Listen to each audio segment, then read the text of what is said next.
지난 11월 16일 아마존과 SK텔레콤이 협력해 11번가를 글로벌 유통 허브 플랫폼으로 성장시키겠다고 발표했습니다. 본론에 들어가기 앞서 먼저 11번가가 어떤 회사인지 간략히 살펴보겠습니다. 11번가는 2018년 9월 1일 기준 SK플래닛 주식회사에서 인적 분할돼 신설법인으로 설립이 됐으며 전자상거래업을 주력으로 하고 있습니다. 최대 주주는 SK텔레콤이고 나인홀딩스 유한회사가 2대 주주로 있습니다. 나인홀딩스 유한회사는 사모펀드 H&Q 코리아, 국민연금, 새마을금고가 11번가에 5천억 원을 투자하며 지분 획득 목적으로 설립한 회사입니다. 지난해 매출액은 5,300억 원, 영업이익은 14억 원, 당기 순손실 50억 원의 실적을 기록했고 3분기 매출액 1,350억 원, 영업이익 14억 원으로 집계됐습니다. 그런데 또 하나 주목할 사실은 11월 26일 11번가가 코리아센터 투자지분 전량을 346억 원에 매각했습니다. 11번가 측은 2018년 12월 27일 코리아센터 주식을 취득하는 목적으로 커머스 서비스 및 글로벌 사업 확장을 위한 전략적 제휴라고 설명했습니다. 또한 11번가는 당시 코리아센터와 제휴해 판매자의 해외 시장 진출을 적극 지원하겠다고 밝혔습니다. 코리아센터 측 역시 코리아센터가 미국, 일본, 중국, 독일 등에 보유한 7개 물류창고를 활용해 11번가와 해외 직구, 역직구에 보다 활성화된 수출 경쟁력을 만들어 나가겠다고 강조했습니다. 하지만 지금 일련의 상황을 보면 11번가는 코리아센터 지분을 처분하며 관계를 정리하고 아마존과 협력을 강화하는 방향을 선택한 것으로 보입니다. 실제로 SK텔레콤이 발표한 보도자료를 보면 아마존과 글로벌 초협력 추진이 결실을 맺게 돼 기쁘다고 설명했습니다. 코리아센터 입장에선 그간 쌓아온 글로벌 전자상거래 노하우를 SK 측과 공유했을 가능성도 있는데 이번 11번가의 지분 처분으로 인해 착잡할 것 같다는 생각도 듭니다. 어찌됐건 다시 본론으로 들어와서 그러면 왜 아마존은 SK텔레콤을 선택했을까요? 여러 정황을 놓고 추측해 봤을 때 저희가 주목한 키워드는 온라인 동영상 서비스와 온라인 쇼핑의 결합 두 키워드입니다. 아마존은 이미 미국에서 OTT 프라임 비디오와 이커머스를 결합한 형태로 소비자 락인 효과를 보고 있습니다. 아마존이 SK텔레콤과 손잡고 OTT 시장에 진출한다면 한류 열풍을 비롯해 다각도에서 큰 시너지를 낼 수 있습니다. 우선 OTT를 언급하기 앞서 국내 IT 업계의 뜨거운 이슈인 망 사용료 이야기를 떼놓고 이야기할 수 없습니다. 망 사용료는 아주 쉽게 설명해 고속도로의 통행요금과 유사한 개념입니다. 고속도로 인프라를 깔고 통행요금을 징수하는 것처럼 국내 통신망 사업자 역시 통신망이라는 고속도로를 설치해서 통행요금을 받고 있는 셈입니다.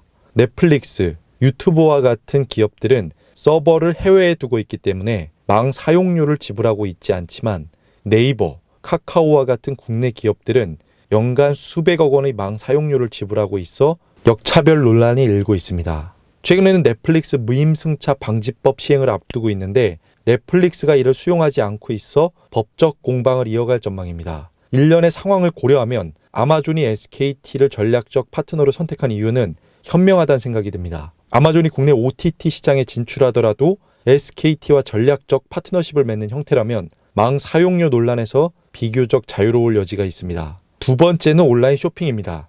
SKT는 이번 아마존 협력 보도자료 가장 첫 문장에 세계 최대 전자상거래 기업인 아마존과 이커머스 사업 혁신을 위해 협력을 추진하고 11번가에 고객들이 아마존 상품을 구매할 수 있게 할 계획이라고 설명했습니다. 그 다음 11번가를 글로벌 유통 허브 플랫폼으로 성장시키고 국내 셀러들이 해외에 진출할 수 있는 발판을 마련하겠다고 밝혔습니다. 한편 SKT는 11번가의 성장을 바탕으로 한 사업 혁신을 위해 아마존과 지분 참여 약정을 체결했는데요.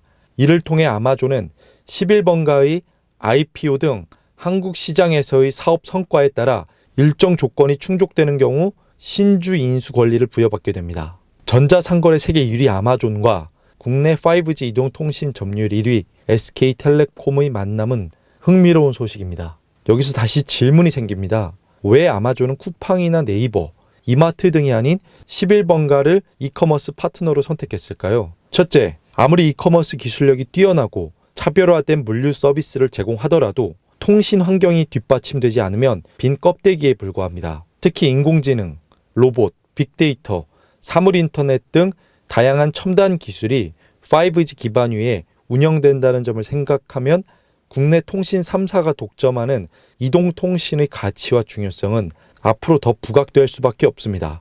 두 번째는 클라우드 서비스입니다. SK텔레콤은 이미 올해 5월 아마존 웹 서비스와 손잡고 연내 5G 모바일 엣지 컴퓨팅에 기반한 엣지 클라우드 서비스를 세계 최초로 선보인다고 밝힌 바 있습니다. 이 서비스가 도입되면 통신 지연 시간을 최대 60% 수준까지 감소시킬 수 있고 이동 중인 사용자에게도 끊김없이 클라우드 서비스를 제공할 수 있습니다. 또한 무인 배송 로봇, 자율주행 등을 실현해 산업 전반에 혁신을 불러올 것으로 예상됩니다. 셋째, 물류 역량의 강화입니다.